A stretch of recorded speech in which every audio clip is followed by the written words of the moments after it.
You know the anti-right bias, but you also know traditionally about the anti-Israel bias that has been rampant and apparent for so many years, in my opinion, throughout the paper, especially on the editorials and the op-eds. And joining us now to talk about the latest is Adam Kredo, senior writer for the Washington Free Beacon. Hey, Adam, how are you?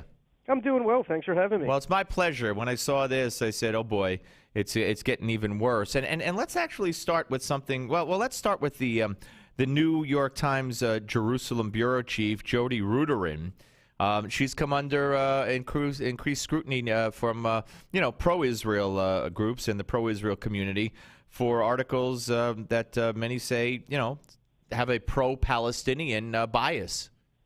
Yeah, that's right. She has, and she was installed into this position last year and quickly drew attention, something that I highlighted at the time. It was in the days before or even just after she was put into what is a very sensitive position given the region and everything that's taking place there. She reached out to several people that are really incredible critics of Israel that post anti-Zionist, anti-Israel propaganda on their websites, and she quickly came under fire for that and actually, I believe, apologized for it at the time, but did say she wants to talk to everyone. So that's just by way of saying that this is really not something new with this reporter. It's happened on many occasions, and she has often won plaudits from Israel's critics for her coverage, which shows you something too. Absolutely, and I think that after you pointed out a misstatement in one of her recent pieces, the New York Times appended a correction to her story yesterday afternoon. So congratulations on that, where she misstated the U.S. position on West Bank settlements that Israel took during the '67 war. That's right, she did, and they did run a correction to their credit after my article. And what she stated there was that the U.S., as well as the most of the world, considers these settlements illegal. Well, that's just factually inaccurate. That is not the United States policy. It hasn't been the policy for more than 30 years, and only briefly was the policy under Jimmy Carter, who, as we all know, has taken a really firm position against Israel. Yeah. But that was quickly reversed by every successive administration, and even the Obama administration has gone to great lengths to not say that these settlements are illegal, to never use that language. You know, we've all seen for years and years and years and years the rock throwing by Palestinian youngsters.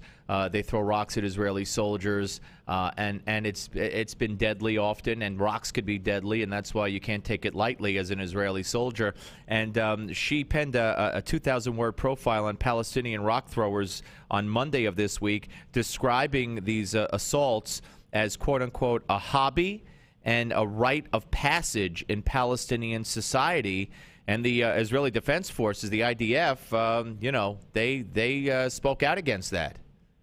That's right. They absolutely did. The IDF said that in just July 2013 alone, there's been 246 rock-throwing incidents, and these do hurt, maim, and sometimes kill Israeli civilians. They've been responsible for numerous violent and often deadly incidents.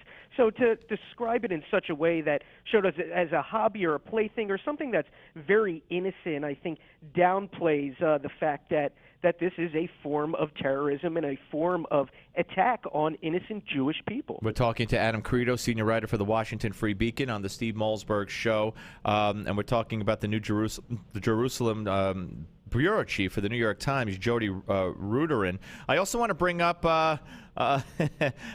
Thomas Friedman, who just wrote something yesterday in the paper where he incorrectly stated that Israeli settlers are the ones who killed former Prime Minister Yitzhak Rabin.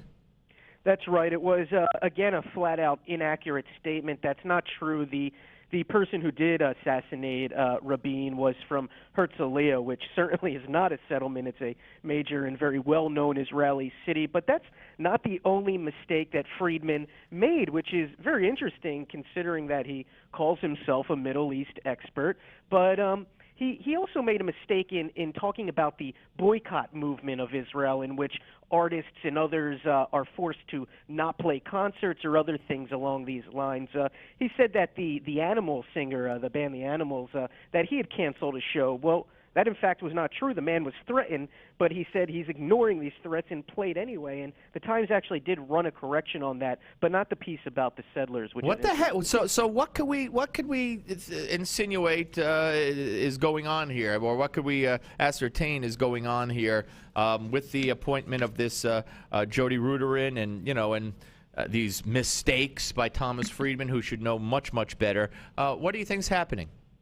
Well, it's interesting. It's either lazy fact-checking, or there is some sort of bias, or the people that they're talking to, their sources, are pointing them in a very, very wrong direction. And that's something that a reporter has to be careful about, to fact-check their sources and to look at the reality of the situation. And, in Friedman's case, it's so interesting. We got about 20 seconds, so go ahead.